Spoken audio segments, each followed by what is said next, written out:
Ja sam bila na praksi u Ministarstvu spoljnih poslova, provela sam 3 nedelje u okviru projekta Upoznaj Srbiju i moram da naglasim da sam jako srećna pošto je naše Ministarstvo spoljnih poslova jedino ministarstvo koje je produžilo prakse ovom kolegi Milutinu Snisavljeviću i meni za još 2 nedelje, tako da smo mi ukupno 5 nedelja u ministarstvu, što je ovako lep gest i znak da je saradnja bila uspešna.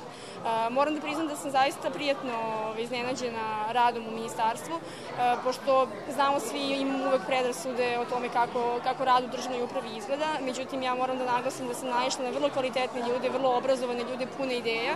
i jedino što bi trebalo popraviti jeste to dati im veću autonomiju da donose odluke, jer mislim da je to glavni problem, ne samo u Ministarstvu spoljnih poslova, već u većini ministarstava i to se provlači kroz nas izveštaj gotovo svuda, a to je da su ljudi kvalitetni, zaista vrlo obrazovani, međutim nemaju dovoljno autonomije da donose neke odluke, moraju za sve da pitaju nekoga iznad